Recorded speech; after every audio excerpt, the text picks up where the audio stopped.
मास की पूर्णिमा को दक्षिण भारत की सुहागिन महिलाओं द्वारा वट सावित्री व्रत का पर्व मनाया जाता है। कहा जाता है कि वट वृक्ष जड़ों में ब्रह्मा, विष्णु और महेश का निवास होता है। इस व्रत को महिलाएं वट वृक्ष की पूजा करती हैं। सती सावित्री की कथा सुनने का वाचन करने से सौभाग्य महिलाएं अखंड सौभाग्य की कामना करती हैं। भद्र देश में एक राजा था जिनका नाम अश्वपति था। भद्र देश के राजा अश्वपति कोई संतान न थी। उन्होंने संतान की प्राप्ति के लिए मनोच्चारण के साथ प्रतिदिन 1 लाख आहुतियां दिया। 18 वर्षों के बाद तेजस्वी कन्या पैदा हुई, सावित्री देव, जिसका जन्म लेकर कारण कन्या का नाम सावित्री रखा गया। कन्या बड़ी होकर बेहद रूपवती हुई। योग्य वर न मिलने की वजह से सावित्री के पिता दुखी थे। उन्होंने कन्या को स्वयं वर तलाशने के लिए भेजा।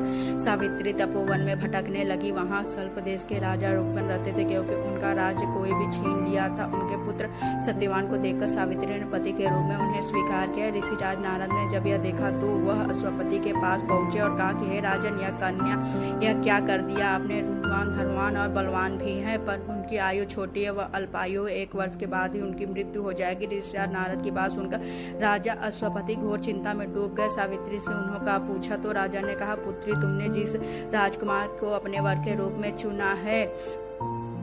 इस पर सावित्री ने कहा कि पिताजी, आर्य कन्या अपने पति का एक बार ही वरण करती है। राजा एक बार ही आज्ञा देता है और पंडित एक बार ही प्रतिज्ञा करता है। कन्यादान भी एक बार ही होता है। सावित्री हट करने लगी और बोली, मैं सत्यवान से ही विवाह करूंगी। राजा अश्वपति ने सावित्री का विवाह सत्यवान से कर दिया। सावित्री अपने ससुराल पहुंचते ही सास ससुर की सेवा करने लगी। समय बीतते चला। नारद मुनि के सावित्री को पहले ही सत्यवान की मृत्यु के बारे में बता दिया था। सावित्री अधीर होने लगी, उपवास शुरू कर दिया। नारद मुनि द्वारा कथित निश्चित पूजन किया। हर दिन की तरह सत्यवान उस दिन भी लकड़ी काटने जंगल में चले गए थे। सावित्री भी उनके साथ जंगल में गई। एक पेड़ पर चढ़कर तभी उन्हें सिर में दर्द होने लगा। दर्द से व्याकुल सत्यवान पेड़ के नीचे उतर गए। सावित्री अपना भविष्य समझ गई। सत्यवान के सिर को गोद में रखकर सावित्री सत्यवान के सिर को सहलाने लगी। तभी वहां यमराज आते दिखे। पीछे पीछे चल पड़ी।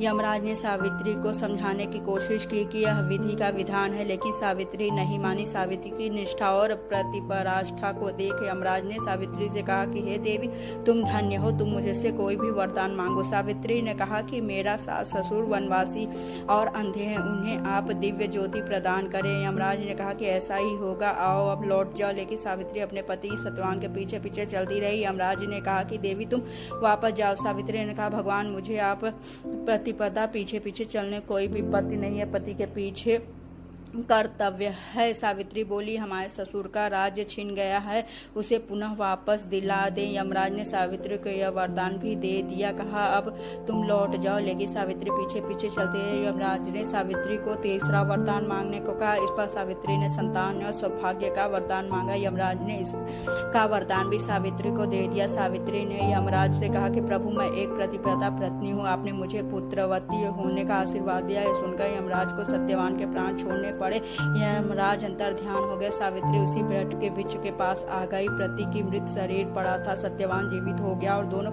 खुशी खुशी अपने राज्य की ओर चल पड़े। माता पिता को दिव्य ज्योति प्रदान